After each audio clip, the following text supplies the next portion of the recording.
Hi guys, welcome to this channel. This is a general reading for collective your energy at this time. Take me to the magic of the moment on a glowy night, where the children of tomorrow shatter dreams at a wind of change.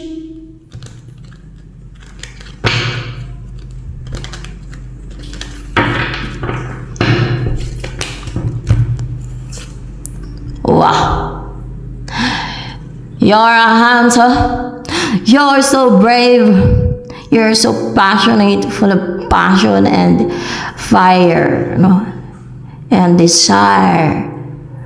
You take control. Yung mga gusto mong restrict ay na ano mo na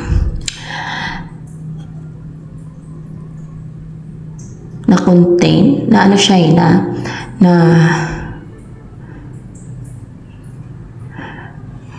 nakulong, no? Nakulong sa loob ng itlog nito. Yung evil. Something na evil. Evil ba? No. Para nakakulong sa loob ng itlog na ito. Yung, ano ba ito nakakulong sa loob ng itlog na yan? Faith. Faith. More clarification with the faith here.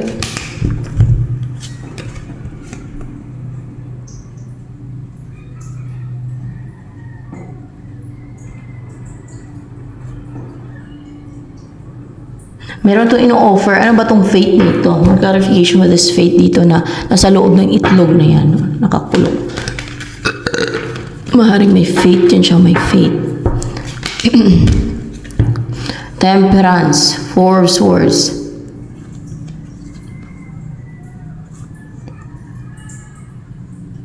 Yan yung parang natingga. Pero hindi na siya naka-restrict. Hindi siya evil, okay? Maaaring maging anak mo to. Para bang that is your child na nalalabas. Let's see. Yes, that is your child. Offspring, child, children. Child, no? Nalalabas. So, may mga bata ka dito. Kasi, na, tingnan nyo, parang pinuluputan siya, parang ginawa ng witchcraft. Yung yung womb mo, babae ka. Yung womb mo, hindi. Yung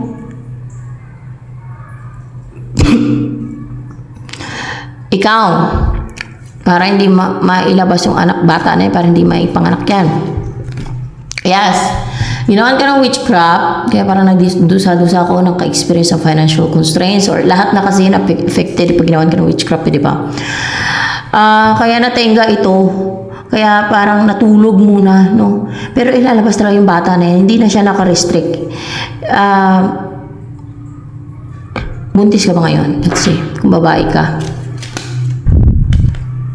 Oo, buntis ka ngayon kung babae ka. Pero kung lalaki ka, maaaring person mo buntis. Ganon. So, buntis ka. So, yes, buntis ka. Yan. Hindi na yan siya mapigilan yung bata na yan. Hindi na siya naka-restrict. Parang ginawan ka ng witchcraft para hindi makalabas yung bata na yan. Para hindi siya maipanganak o para maging baog siguro. Parang ano ba? Para malaglag. Para malaglag. Para malaglag. Gusto nila ilaglag yung bata. But this is you. You're so brave to defend yourself, your child. Kung anong meron ka, no? You're so brave here, no? Na matapang ka na dipinsahan, protektahan yung iyong anak, no? Kung babae ka, nasa buntis ka ngayon. Meron kang kinikaring bata at ginawa ng witchcraft yan, parang binalot sa kapangyarihan na, alam niyo, itim na kapangyarihan. Tama ba? Itim na kapangyarihan. guide ko nakakaalam yun eh. Tama, binalot sa itim na kapangyarihan. Oh, kasi gusto nila malaglag yung bata na yan, na hindi maipanganak yan.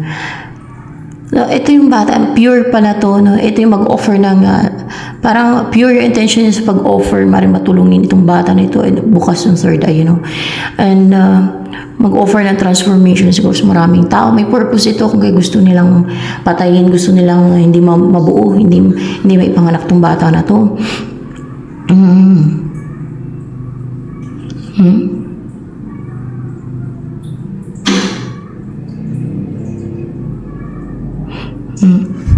So yan. Binalot nila sa, alam mo yung sapot ng gagamba, parang ganon. Baka may nakita kang gagamba minsan, sign ng witchcraft yan, o basta sa kadiliman, ayaw nila ipanganak yan. Yung maipanganak yung bata na yan, kasi may plano ang God dyan. Ang nag-aamag na yung ano ko, hindi ko na kasi nagagamit ito eh.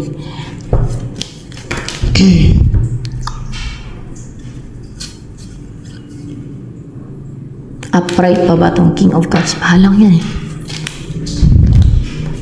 Upright to. So, ganito siya.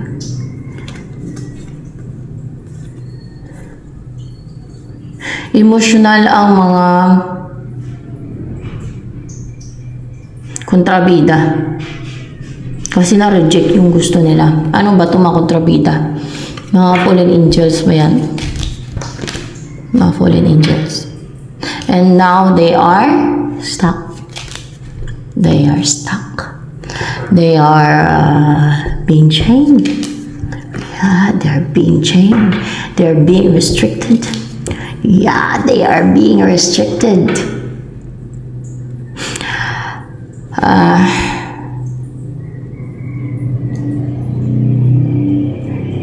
Yun naman talaga ang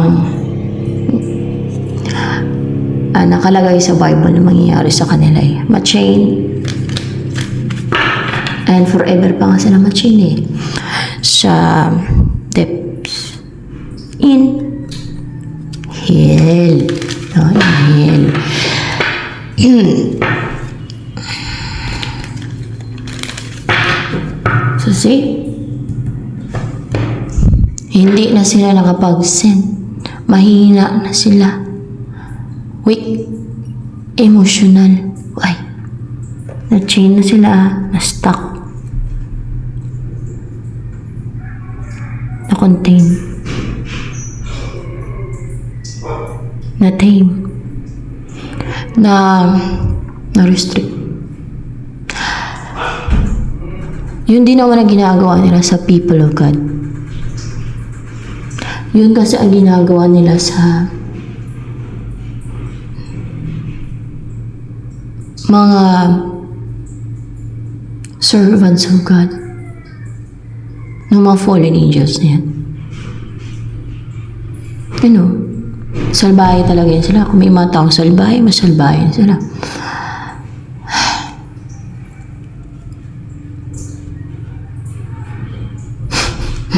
Naalala ko.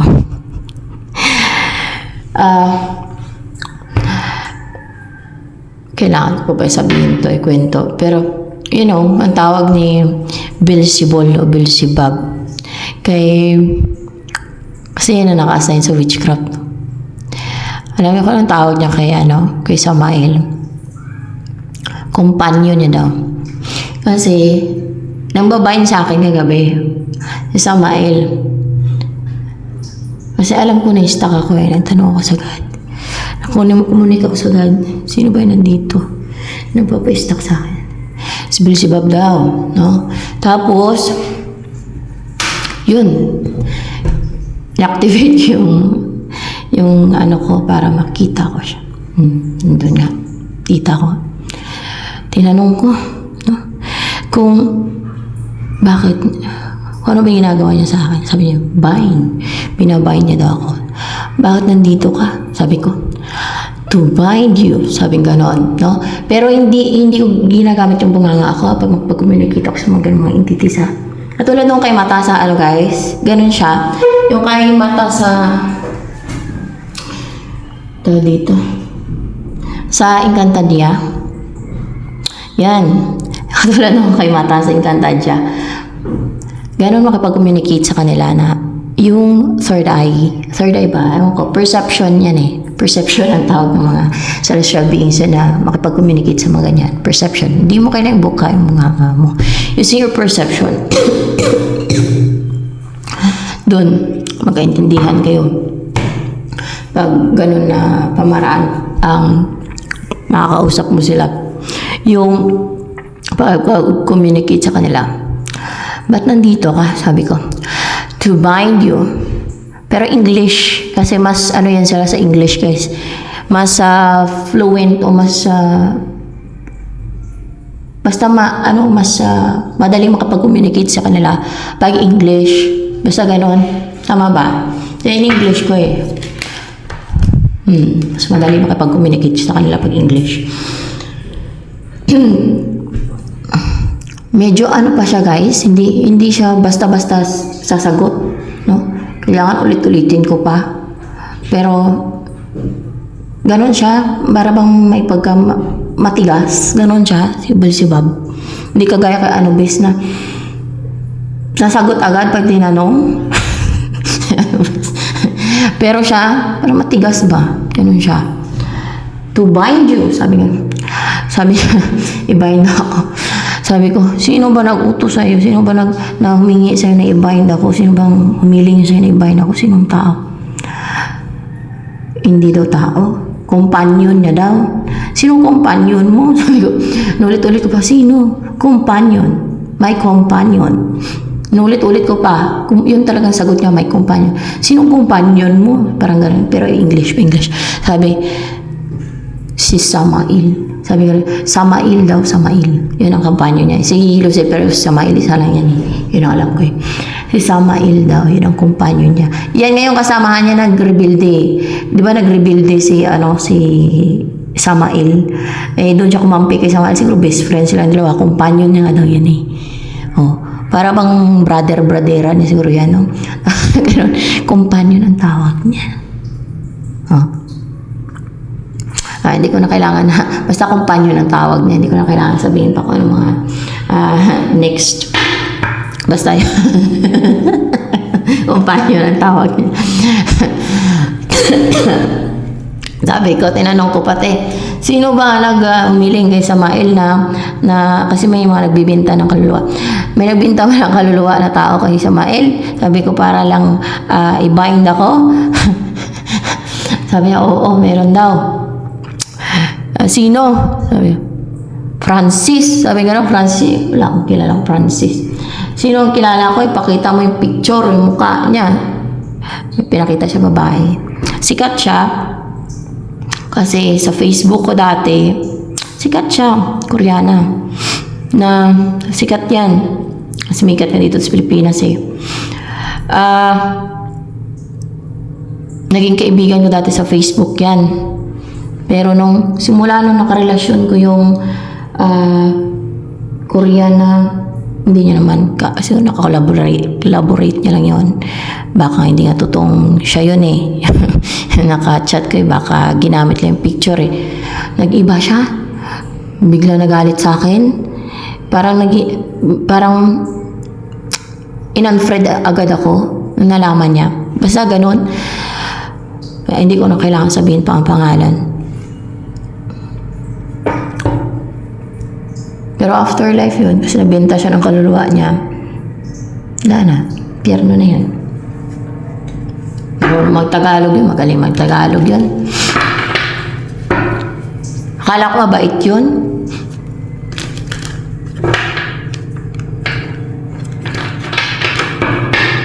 Hindi pala.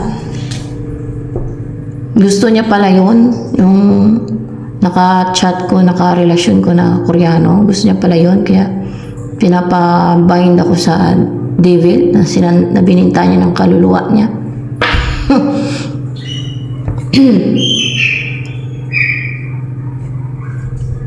So, companion niya daw guys, companion. Nanonood ba yun dito? Hindi siya nanonood dito.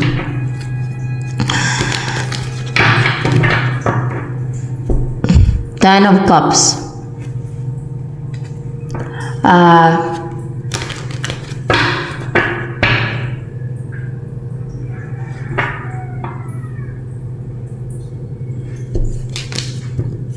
Kakaanak ka. Kasi natanggal na tong parang yung nagbabayin sa anak mo. Yung pumipigil sa'yo na magkaanak ka. Yung mailabas mo yung bata o magkaanak ka. You will build a happy family. Magkakaanak ka. Maging happy kayo. Contented. Ng person mo and masiyahin kayo. Enjoy niyo yung buhay. Fulfilled. Satisfied.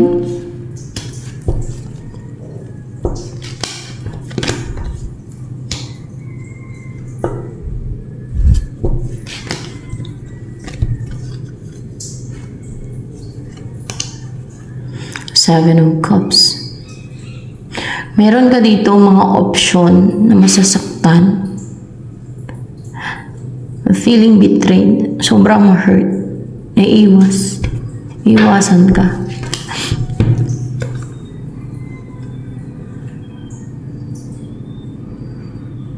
Ito yung mga nag-juggling. Ito yung nag-juggling. Nag-juggling. Kung piliin ka o iba o kung ano man. Basta ganun.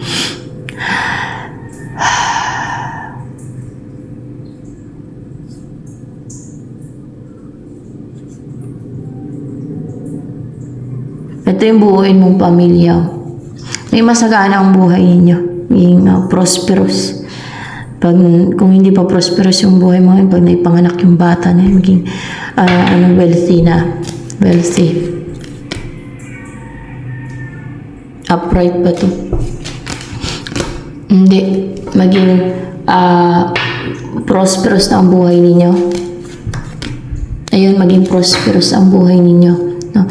Maging prosperous ang inyong buhay kasi blessing yan siya. No? Ano ba yan? A very huge blessing. Sa'yo yung anak na yan, yung bata na yan, pag naipanganak yan. Yes, a very huge blessing yung bata na yan. Ay! Nalang din na. Reko.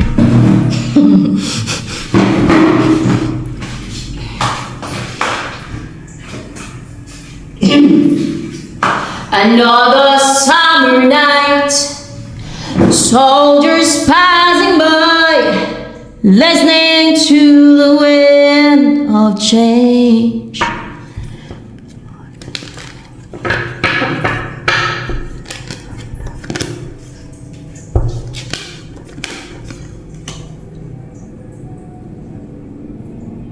So, Five of Coins, Queen of Wands.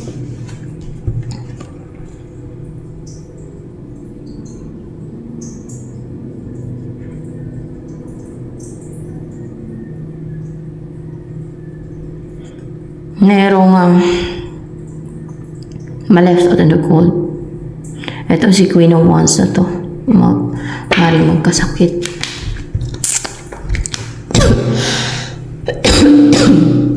Yes, makakasakit daw siya, guys. Makakasakit to. Experience sa anxiety o ano man sakit. Si Queen of Wands to. Nine of Swords. Alam niya, ina-atake yung isip niya. Naka-experience sa anxiety. Kasi sa kanya may unite. More clarification with the Two of Cups here. Three of Wands. Kasi yung delay na to sa kanya may unite. Meron siyang ginawa na scheme and deceit para may mapadelay siya, na may gusto siyang madelay. Ngayon sa kanya may unite yun. Yung delays na yan, siya yung naka-experience ng mga delays. So, mag-experience siya ng anxiety. And it's because, dumi naman para ako eh. Nagkaama, guys. Dumi.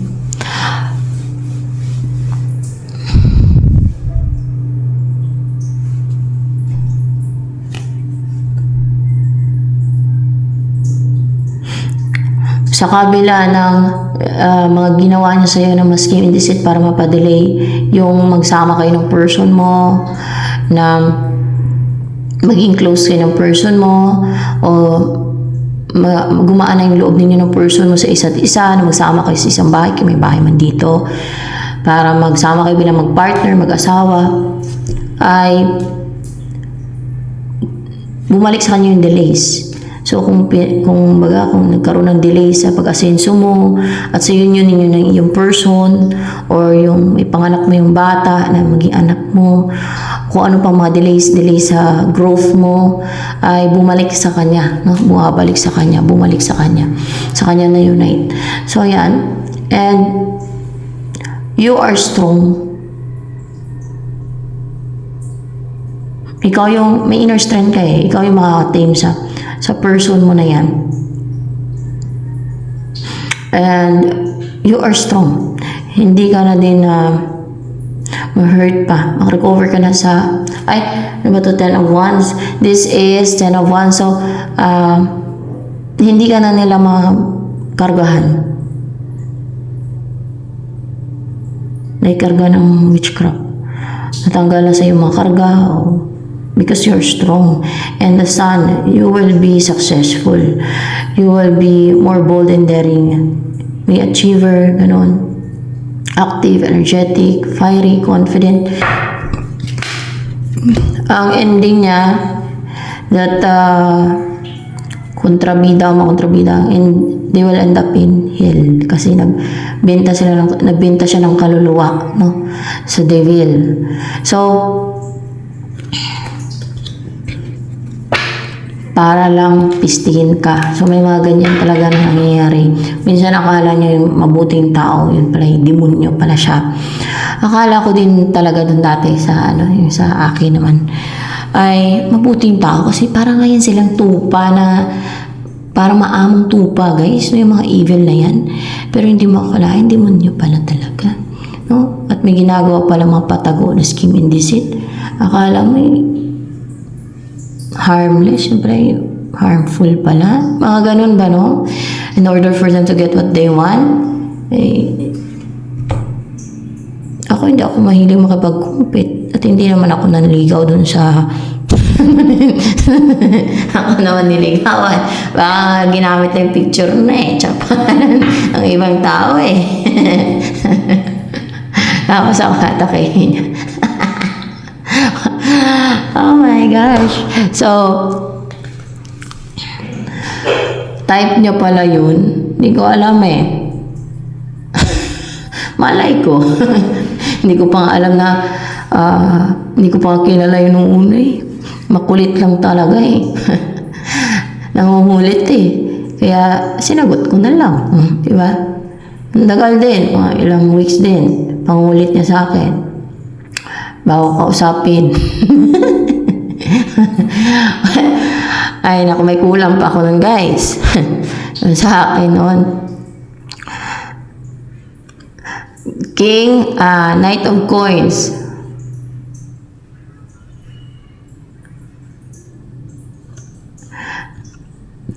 And 5 of Wands in reverse.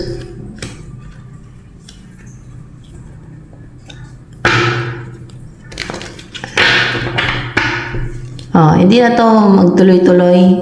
Hindi na alam yung tuloy-tuloy na they put a hard work talaga na nakapanghadlang sila. Hindi na. Tuloy-tuloy na panghadlang sila na makipag-compete sa'yo, yung gano'n. Hindi na magtuloy-tuloy yun. And so there is a new beginning here, a new blessing na ma-receive mo. Parang it's milk from heaven. Parang blessing or new love. Kasi may mag-invest sa'yo, no, magkaroon ng equal give and take sa inyo. Pero buntis ka daw ngayon, maaaring karelasyon mo na yan ngayon, or else ay hindi mo pa karelasyon. Basta buntis ka daw buntis ka, nasa tiyan mo na yan. Tingnan natin kung malapit mo daw ba ipanganak yung bata. Malapit na ba? Malapit na daw ipanganak yung bata na yan. Alam niyo guys, meron kaya nga, kung merong anghel, meron ding fallen angel na para siyang ibon. Nakikita ko yon Basta nakikita ko yun, hindi yung mata ko nakikita doon ha. Yung, perception ba yung ginagamit ko dyan, ewan ko. I'm not, basta ganun. Basta nakikita ko siya na para siyang ibon. Meron naman talagang kinreate yung God. Sis ba yung tawag doon? Kinreate niya yung kasama si Leviathan at si Behemoth eh. Tama ba? Yun ba yung nakita ko nila sa taas? Atake sa akin. Yung kasama nila, yung kasama ni na Behemoth at Leviathan na kinreate sila ng God na sabay sila kinreate ng God na para siyang ibon. Yun ba yun? Ayun na daw yun. Fallen angel yun. Di ba si Leviathan? Si Behemoth, fallen angel na. Pati yun, fallen angel. Para siyang ibon, guys, na of course, malaki siya, guys, no? Para siyang ibon na may tuka din. Tapos, syempre, may pakpak na ano. Basta ganun. Naramdaman ko sa may atake sa akin kanina sa taas. Basta. Hindi ko na kaya tuloy-tuloy pa. Pero meron talaga. Meron. Yun na yan. Pati nga slilit ko gabi, kasi may ginawa ako eh. Galit na galit slilit. Pero may bumubuga kayo sa bunga lilit ba? Sabi ko, tapang mo Pero hindi yung bunga ko gabi. Tapang mo Si Lilit, galit na galit kung may ginawa ko sa mail. Basta, galit na galit siya, guys. Basta lang, galit na galit. Asawa niya yun sa mail eh. Asawa niya yun. Hindi ako patulogin noon kung hinayaan ko na yung mga yun. Basta, mga salbayan eh. So, may mga kapangyarihan sila. May mga kapangyarihan sila. Kahit si Lilit may kapangyarihan. Meron pa yung parang bubuga, may binubuga siyang kapangyarihan, si Lilit. Basta may ganun pa siyang kapangyarihan. Binubuga niya. Binubuga niya yung negativity niya. Negativity siguro yung binubuga niya.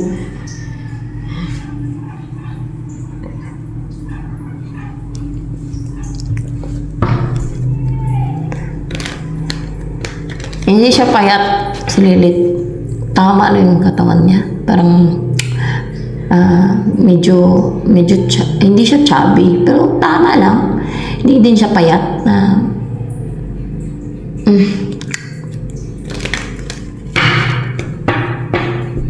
parang nanay na talaga. Madaming anak daw yan eh. Dami daw yan sila anak.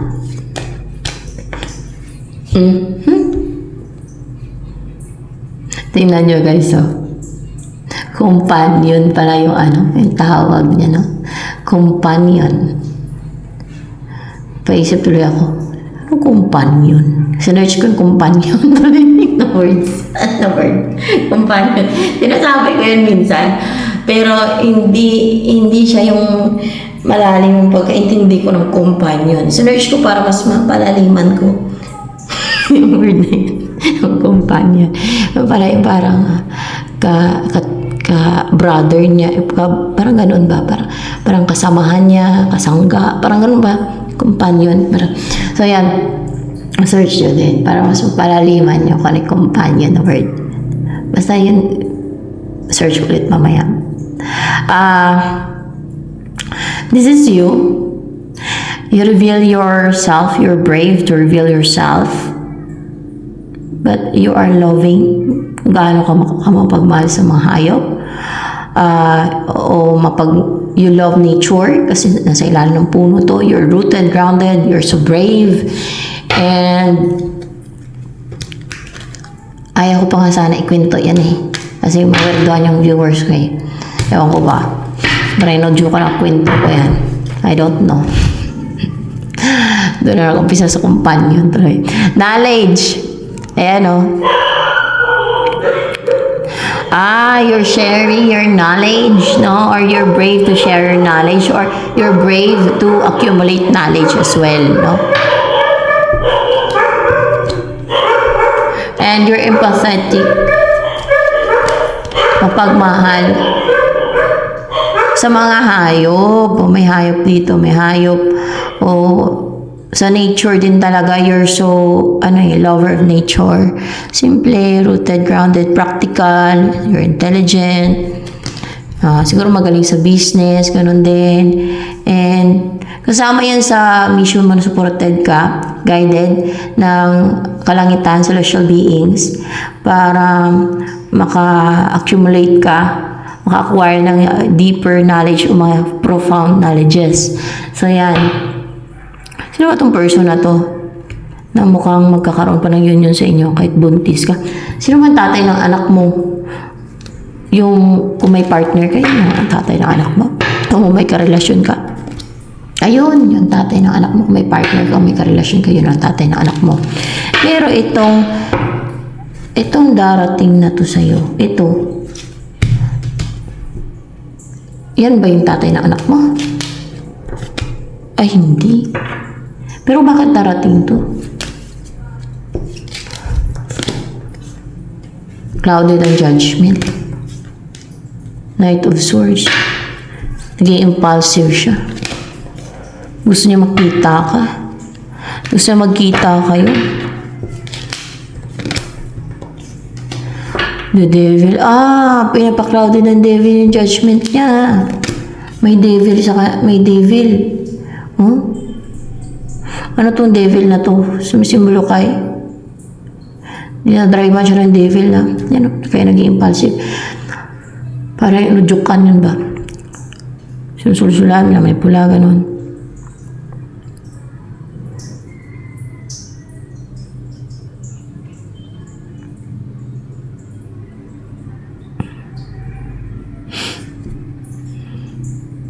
Dahil, ano tong devil? May devil talaga sa kanya, may fallen angel. Ayan natin, meron daw. Yan ang nagpapa-excite. Yung nagiging positive, excited siya na makita ka, makita action sa'yo, ganun. Yan din yung nag-isolate sa kanya, na in hermit mode siya, na naging aloof siya pagdating sa'yo. Itong taong to, yan din yung dahilan niya may kagagawan kung bakit naging aloof o na-isolate niya yung sarili niya or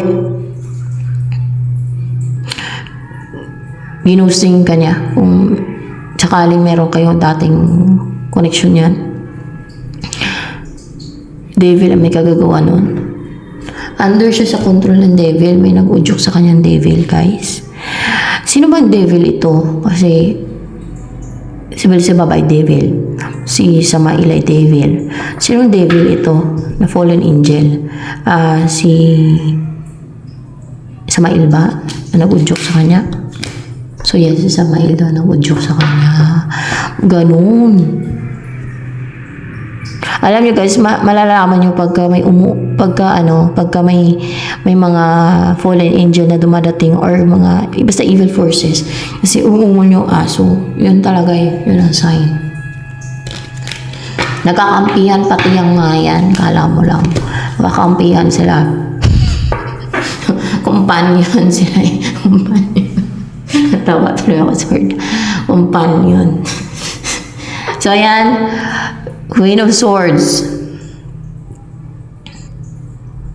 Kahit ako, inoppress ako ng mga yan. Nang-oppressan sila. Napuno na din ako. Basta. Bata pa ako pinipiste na basta parang binablakan nila yung mga goals ko. Kahit yung opportunity na mga paaralin ako sa college. Matapos kung basta binablakan na lang nila. Sila may kagagawa nun. Basta ganun sila ka-kontrabida. Yung mga fallen angel kontrabido. Ganun sila. Ganun sila ka-bitter. Ganun sila ka-kontrabido. Do you believe in that? Kasi sa Bible, di ba? Napakasama naman yan. Napakasama naman yan. So, yan guys.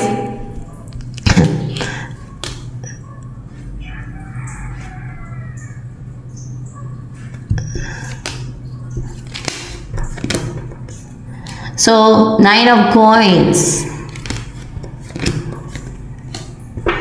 Gusto ko kasi mapangasawa nito. Alam mo, confident siya, comfortable na i-approach ka, pagkita sa'yo. Gusto ko mapangasawa. Paano yan kung may anak ka? Kasi buntis ka, tanggap ka niya? Hindi. Ang harap babae ka, buntis ka, tanggap ka niya. Gusto ka pa rin niya mapangasawa? Kung kahit buntis ka, sa ibang, kung sakaling babae ka na, sa ibang lalaki, gusto ka pa rin niya mapangasawa? Tingnan natin. Wala, gusto niya pa rin. Gusto ka pa rin niya mapangasawa kahit buntis ka. Kahit buntis ka sa ibang lalaki kung babae ka. No? Ganun siya ka, strong yung will niya. Gagawin niya lahat para lang mapangasawa. Kahit na siya ang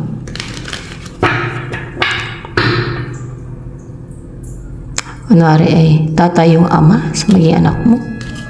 Sa ibang lalaki. Hindi siya tatay yung ama. Pero ituturing niya yung anak mo sa ibang lalaki. Kasi buntis ka na ituturing niya naman daw anak.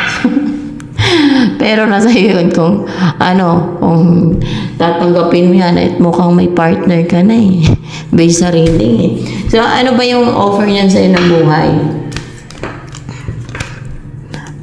Yung protected from evil, no? And then, woman holding a heart.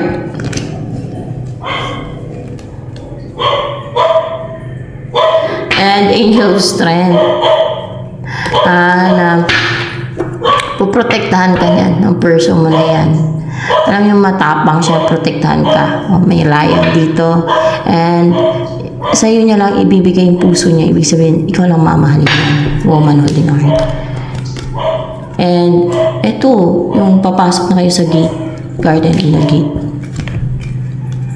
Bubuo na masayang pamilya. The world, sa ibang bansa, siguro to kasi may the world dito. Magkita kayo, o pupunta kayo ng ibang lugar, ibang bansa, dito lang sa mundo, kasi the world di ba? Maring sa ibang kontinente, o ibang lugar, o probinsya man, o may paglayo basta aalis no? May paglayo, so maring pupunta kayo sa ibang lugar o doon kayo titira at doon kayo mamuhay ng masaya no? Tatanggapin niya daw yung magiging anak mo So yan, ito na lamang for collective reading.